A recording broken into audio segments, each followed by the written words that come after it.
espero es que se empiecen a mover, ¿verdad? Y la fuerza de gravedad entre ellas haga que se atraigan, tienen masas diferentes, entonces el movimiento no va a ser completamente simétrico, pero de alguna forma ya espero que se muevan, ¿verdad? Y ya sabemos qué tipo de trayectoria van a describir. Deberían de describir una espiral hasta que se junten las dos. Y se demuestra que cuando la separación es arbitraria, es decir, estaban inicialmente en R0 y ahora están en algún R, las magnitudes de la velocidad, o sea, la rapidez, es esta para la partícula 1 y es esta para la partícula 2. ¿Okay? Acuérdense que cuando les dice speed, les está pidiendo la magnitud de la velocidad. Cuando les dice velocity, espera que le den un velocidad. ¿Okay? Acuérdense de eso también en el examen. Dice, vamos a partir de qué? De la conservación del momento, ¿verdad? Empezamos en reposo y no estamos diciendo que haya fuerzas externas a la atracción que ellos sienten. Entonces puedo suponer que se conserva el momento. Nos acordamos que hemos comentado que cuando nos haga falta algo por ahí, vemos que se conserva, ¿verdad? El momento lineal, el momento angular, la energía o qué cosa se conserva que me ayude a tener menos ecuaciones. Entonces, de aquí, ¿qué puedo hacer? Pues puedo despejar cualquiera de las velocidades a la que se me dé mi gana, ¿no? Después, también puedo ir a la conservación de la energía. Sabemos que es un campo central, etcétera, etcétera. Podemos hacer eso, ¿verdad? Entonces, inicialmente tengo energía cinética. No. ¿Por qué? Porque dijimos que partían del reposo. Entonces, ya sea que me vaya al sistema de centro de masas o me vaya al sistema de laboratorio, no hay energía cinética. ¿Y cuál era la energía potencial inicial? Pues simplemente la gravitacional, ¿verdad? Ya sabemos que la fuerza entre dos masas va a ser G, M1, M2, por esto, ¿verdad? Y bueno, el signo nada más nos dice que es atractiva. Eso es todo lo que nos está diciendo. Y pues ya sabemos que el potencial va a ser el que nos dio origen a esta fuerza, ¿verdad? Entonces sabemos que la fuerza es menos el gradiente de un potencial, entonces eso significa que va a ir como 1 LA. La constante que nos queda ahí no nos importa. ¿Okay? Entonces nada más para que se acuerden de dónde sale. Y el signo negativo, pues ya discutimos por qué. Entonces nos vamos a alguna separación arbitraria a una distancia R, y entonces ahora sí debemos tener energía cinética, ¿verdad? Porque se están moviendo. Están gravitando, están haciendo así, ¿no? Y se van a seguir moviendo en espiral hasta que se junten. Entonces, ¿cómo se escribe la energía cinética? Pues la suma de las energías cinéticas de las dos. Y la energía potencial, pues es simplemente esta evaluada ya. ¿Okay? Porque es el potencial que no hay otra cosa. Entonces, ¿qué es lo único que vamos a hacer? Pues vamos a igualar nuestra energía, ¿verdad? La energía inicial debería de ser igual a la energía final. Entonces, ¿qué tenemos? Nuestra energía cinética y nuestra energía potencial. Bueno, entonces nos acordamos que habíamos podido despejar a la velocidad 1 de nuestra conservación del momento, ¿cierto? Entonces, ¿qué hacemos? Pues vamos y la reemplazamos en la ecuación anterior. ¿Por qué la reemplazamos ahí? Pues para que nada más nos quede de 2. Si se dan cuenta, aquí ya tenemos la posición R0 y las demás constantes. Lo que nos pedían era que calculáramos B1 y B2 con función de R. Entonces ya de aquí podríamos tener B2 como función de R. Ya nada más hay que hacer el álgebra, ¿verdad? Entonces hago las cuentitas.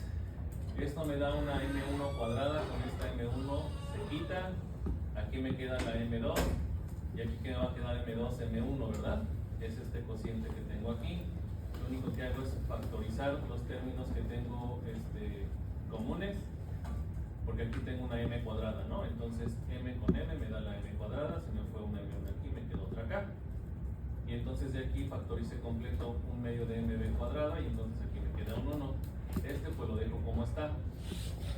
Ahora me acuerdo de que me mencionaron la m total, ¿verdad? Que es la suma de las masas. Entonces solo reescribo esta fracción en función de eso.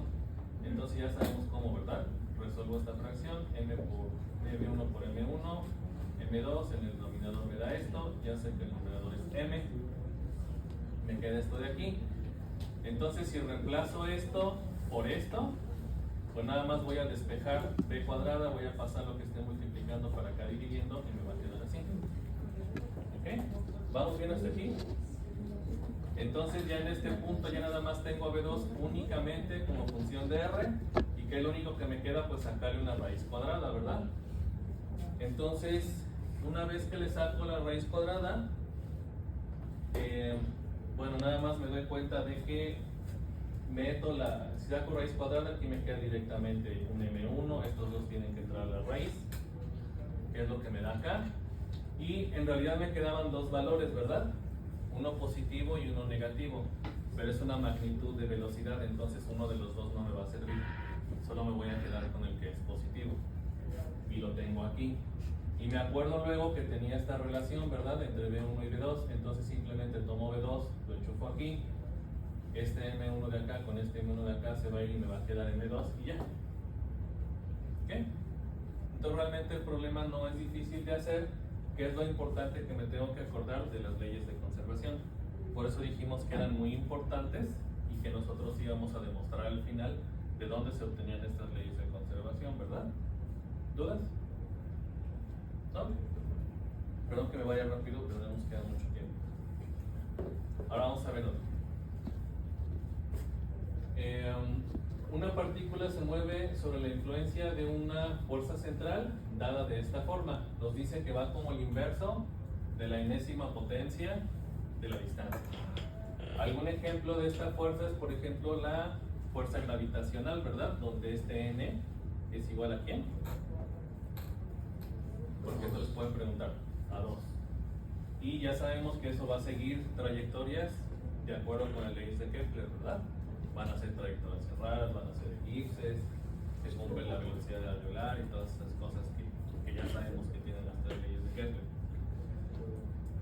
Entonces, ¿qué nos pregunta? Si la órbita es circular, es decir, de todas las formas, ¿se acuerdan que de acuerdo a la excentricidad podíamos tener órbitas circulares, elípticas, parabólicas, hiperbólicas, de todo, ¿verdad? Y se acuerdan que un caso de ellos era circular. Dice, si la órbita es circular y además pasa por el centro de fuerza, demuestra que la única posibilidad es que n sea igual a 0. ¿Okay? Salud. ¿Se entiende qué significa que la órbita pasa por el centro de fuerza? ¿Sí? Porque luego, por ejemplo, en el examen, si se dan cuenta, a veces el lenguaje se complica un poquito. Entonces, ¿qué les recomiendo para que en el examen les sea fácil entender? Aunque no se van a poder hacer todos los problemas del libro, léanlos. ¿Ok? Lean la mayoría de problemas que puedan y entiendan qué les están preguntando, aunque no lo resuelvan, para que se familiaricen con el lenguaje. Y si en alguno de eso les queda duda, entonces pregúntenme, ¿sabe qué? Mire, leí este problema y no entiendo qué es lo que me está pidiendo. En la clase, en la asesoría, cuando quieran, por mensaje también. ¿Sí? Entonces, en este tipo de problemas, el error bien común es no entender qué significa esto. Quiere decir que yo tengo el espacio y tengo algún puntito donde está el centro de fuerza. ¿Qué significa que ese sea el centro de fuerza? Que las fuerzas, como sea que sean, se están moviendo así, ¿verdad? Entonces lo que me está diciendo es que esa órbita tiene que ser circular y tiene que pasar por el centro de fuerza. Eso quiere decir que es así, ¿verdad? La órbita pasa por aquí. ¿Cómo está puesta? Pues quién sabe. Esta también es válida, ¿verdad? Entonces, como cualquiera de esas es válida, debo de fijarme bien cómo la escribo en las coordenadas polares para que no cometa un error, y la puedo alinear como a mí se me antoje, porque cualquiera de esas es válida. Entonces simplemente la alineo de una forma que sea clara para mí, pero las coordenadas polares debe de ser válida para cualquiera de esas que yo pinté, o hasta la que no pinté. ¿Ok? ¿Vamos bien hasta aquí? ¿Nos queda bien claro qué es lo que nos están pidiendo? Sí. Entonces, que pase por el centro, el centro de la fuerza, o sea, significa que pase por desde donde surge. Por R igual a 0. Ah. Eso significa. tiene que pasar por R igual a 0. ¿Y no se determinaría eso? Sí, en el sentido de evaluar la fuerza, pero no en el sentido de la trayectoria. Porque lo que se indetermina es la fuerza, pero no la trayectoria. Lo único que significa es la fuerza va a ser muy intensa cuando pase por ahí. Porque todas estas aproximaciones que hacemos en la realidad no existen, ¿no? Como por ejemplo cuando decimos que tenemos una carga puntual. Si sacáramos la densidad de eso nos diría que es infinito, ¿verdad? Porque tenemos una cantidad de carga en un volumen cero. Eso no se puede. Simplemente lo interpretamos como que el campo es muy intenso ahí. Y existe esto de la autofuerza y algo que de seguro se los comentaron. Que simplemente son las cosas que hacemos a un lado. Son las aproximaciones que en mecánica clásica nos tenemos que quitar. ¿Las fuerzas ficticias? Muy bien. Entonces, ¿cómo hacemos este tipo de problemas donde nos dicen, este es el campo de fuerza, dibújame la trayectoria, dime qué potencia es válida, dime si este campo es válido o no es válido? Todos esos los vamos a hacer de la misma, ¿no? ¿Se acuerdan cómo se llama esta ecuación? Ahí viene igual en el capítulo 8. La mencionamos en la clase, pero en el momento que yo sé que ustedes se fueron a leer porque me hicieron caso, se la encontraron, ¿verdad? ¿Cómo se llama la ecuación de qué? 10 puntos menos al que no me lo diga. La de Binet, ¿verdad? Entonces, eso que no me respondan significa que no fueron a leer. Entonces, cuando el examen me digan cómo iba la ecuación, pues no les puedo ayudar, ¿verdad? Porque ustedes tienen que ir al libro, acuérdense. No todo el libro. Yo siempre les digo qué secciones. Cuando tengan una duda, digan, oiga, no puedo estudiar todo el capítulo, ¿qué secciones me concentro? Me preguntan y yo les digo, esta. Ya les he dicho, ¿no? Entonces vayan y lean la ecuación de Binet, ¿okay? Vean la derivación, no es tan complicado. Bueno, lo importante en la ecuación de Binet es que yo siempre voy a tratar de pasar el problema que tengo en 2 dimensiones, ¿verdad? Porque si estoy en el plano, tengo 2 dimensiones y lo quiero pasar a un problema de 1 dimensión. Entonces voy a reescribir la ecuación diferencial para que solo me quede como un problema de 1 dimensión. Eso es lo que quiero. Entonces, en general, ya sabemos que si nosotros hiciéramos este cambio de variable en la ecuación de donde sale la ecuación de Binet, que es la segunda ley de Newton, y tratar de integrar eso, yo podría escribir la trayectoria en esta nueva variable u con esta ecuación diferencial. ¿Okay? Donde esta función está evaluada en 1 en u, porque en general la función está evaluada en r, ¿verdad? Pero como este es el cambio de variable, esta se evalúa en 1 en u, y ya sabemos de dónde salió esa L, ¿verdad? ¿De dónde salió esa L? Que se conserva el momento. ¿Qué? Que se conserva el momento. ¿Cuál momento? Este El momento. angular. Sí. La venta angular. Entonces esa viene del potencial efectivo, ¿verdad? Es el potencial más lo que me sale de la parte centrífuga. Eso tenemos que explicar en el examen y ya lo podemos dar como predeterminado.